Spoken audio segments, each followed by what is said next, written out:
dropping. It's a blitz. Trevor fires right corner of the end zone. Caught for the touchdown. Trevor Lawrence to Christian Kirk for the score. We're just looking for, guys to make plays. We're just looking for opportunities. They snap it quickly. Pitches to the right. This is Etienne. Inside the 5. Into the end zone. Touchdown. A touchdown run by Travis Etienne. And Jacksonville has taken the lead. I think all of that came true today in this game, and this is a great team win. That felt great. I mean, I think just even the way we had to win to kind of get out of this. They dropped the throw, 4-man rush. He swings it out of the backfield. That ball's going to be caught. Now they're going to try to throw a lateral to the other side of the field. The ball is going to be picked off in the air by Devin Lloyd. That's going to close out the ball game. Devin Lloyd tackled to the ground with 8 seconds to play, and the Jags are going to win. Down 17-0 in the first half and just had to overcome a lot. And it really took all phases. Every part of our team made some huge plays. It's not like, the offense or the defense had to carry us for this one. It was just everybody playing together. Nobody panicked when we got in that hole early. And just, obviously it feels good to win one. This boy got a hit. 1010XL 92.5 FM presents Jaguars Today with your host Mike Dempsey, Tony Smith, and E to the T. All right, good morning, everybody. Happy Victory Monday. Haven't been able to say that in a month and a half as the Jaguars come back from 17 down, just like we all thought they would when they fell behind in the first half yesterday. Tony, never a doubt that the Jags would win that game, right? Even at 17-0, I mean, in my own head, I was saying, put together a drive. You had the first one that ended with that stupid fumble, on a weird play call there on 3rd and 5. So you've moved the ball against this team. Figure out something on defense, but put together a drive and then see what happens. I mean, that's what I was thinking even when it was 17-0. But you do that, and then you double dip on both ends of the end of the half with the field goal, the touchdown coming out of the locker room, and it's like, here we go.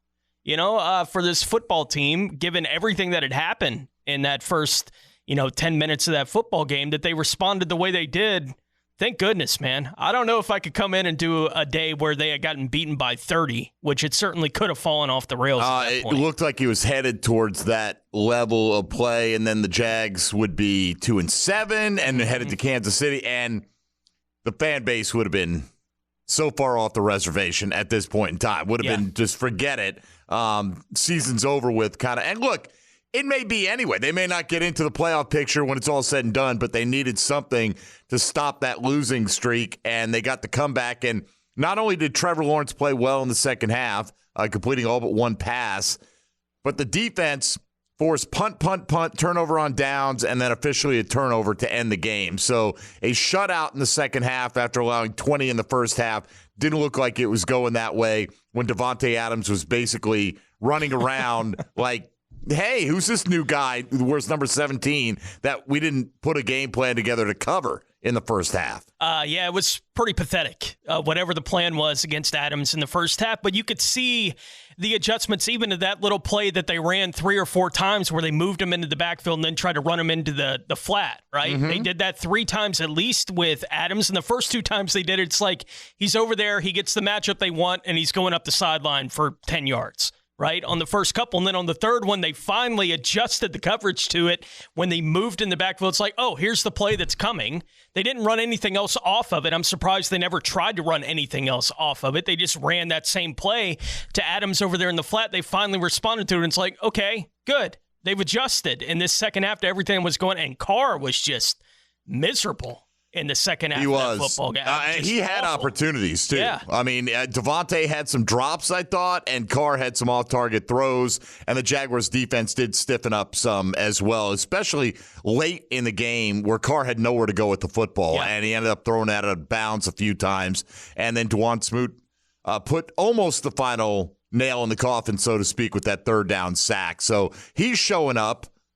Be great if Josh Allen would be showing up in the sack department and Trayvon Walker. But for now, we'll take what we can get from Dwan Smoot. We'll take a victory for the Jags. I don't think it means that Trevor Lawrence has arrived. I think people want to make it the turning point. If you think he's never going to have another struggle again, I got another thing to tell you here. But I'm happy to see that he did have a bounce-back game. 25 of 31. Still not driving it down the field, that much to me, but you're only throwing for 235 yards in today's NFL. It's not a very high total.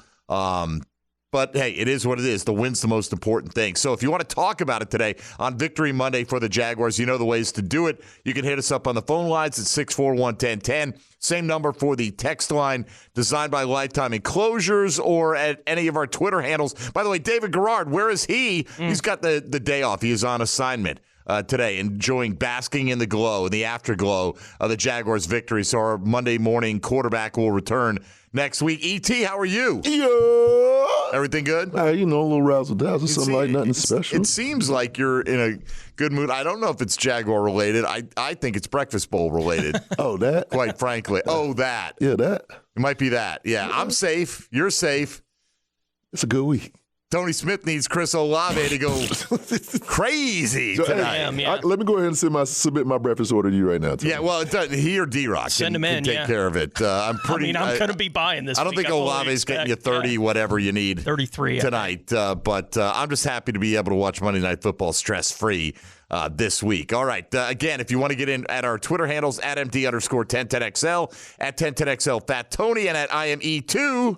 The T. Come on, somebody. All right, let's do it. Let's celebrate what has been a rare victory for the Jaguars this season now with their third win on the year. Can they get on a little run? Well, tough sledding going to Kansas City. I'm not so worried about the Chiefs today, Tony. I want to enjoy the fact that Raider Nation didn't get to show up and celebrate in our house. As I said on the postgame yesterday, we owned you in Oakland.